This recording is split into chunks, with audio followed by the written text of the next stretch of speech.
नमस्कार मित्रांनो, मी योगेश गायके. सध्या मी माझ्या अतिशय सुंदर निसर्गरम्य शेतामध्ये आहे, विशेषतः शेताच्या चिंचेच्या झाडाखाली. हे तुम्ही समोर पाहताय, ही एक मोहोळ आहे आणि हे मोहोळ बऱ्याच दिवसापासून असंच बसलेलं आहे. आम्ही अजिबात मोहोळ हुलत नाहीत, आमच्या घरातलं कोणीच मोहोळ हुलत नाही.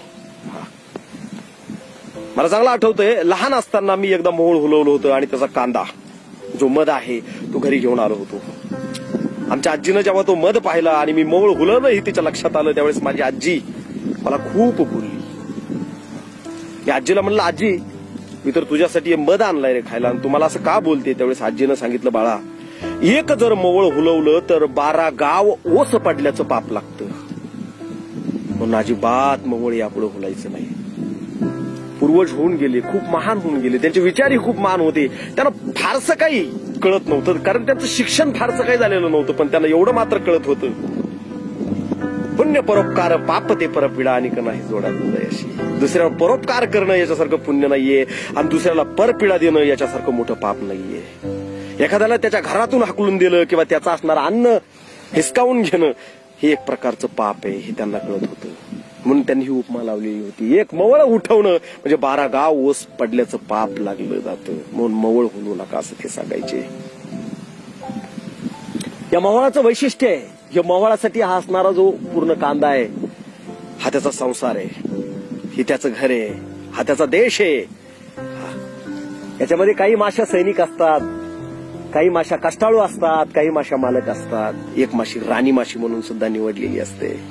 आणि सगळेजण त्या मोहोळाचं काय करतात, रक्षण करत असतात.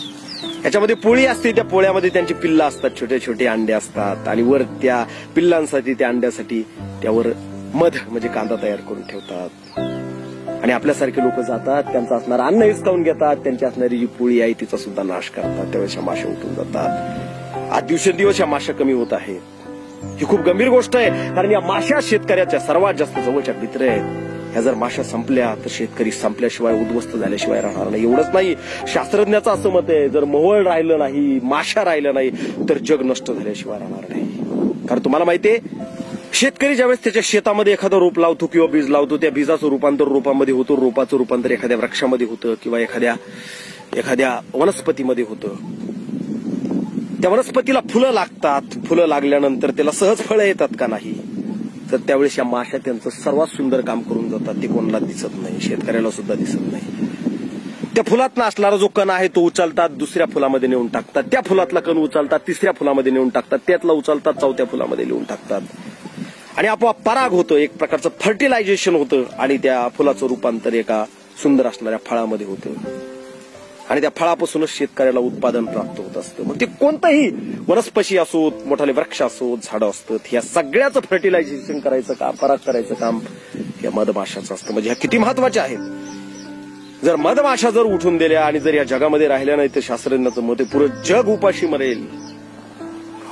चांगल्या प्रकारचा असणारा सुकाळ असताना सुद्धा दुष्काळ पडेल, चांगला पाऊस असताना सुद्धा दुष्काळ पडेल. पण या माशांना टिकवणं आपलं अत्यंत महत्वाचं काम आहे. जर तुमच्या शेतामध्ये सुद्धा ह्या मधमाशा असतील, त्याचे मोहोळ असतील, तर तुमच्या डोक्यामध्ये येईल की मी मोहोळ हुलील आणि याचा कांदा खाईल. अशा प्रकारचा मूर्खपणा अजिबात करू नका, मोहोळ हुलू नका. उलट आणखी असणारे मोहोळ आपल्या शेतामध्ये बसावेत यासाठी त्यांची व्यवस्था करा.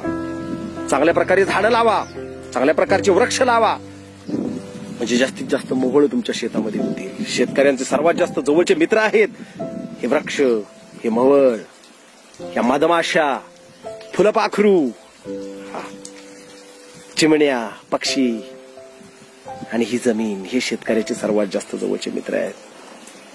म्हणून अजिबात वृक्ष तोडायचे नाहीयेत, अजिबात शेतातले मोहोळ हुलायचे नाहीयेत, अजिबात मधमाशाला हाकलू द्यायचं नाहीये, लक्षात ठेवा. आणि तुम्ही करायचं आहे आणि विशेष म्हणजे इतर कोणी करत असेल तर त्यालाही प्रतिबंध करायचा आहे. एवढंच नाहीये तर जास्तीत जास्त लोकांना ही माहिती पोहोचावी म्हणून हा व्हिडिओ सुद्धा तुम्ही शेअर करायचा आहे. रामकृष्ण हरी.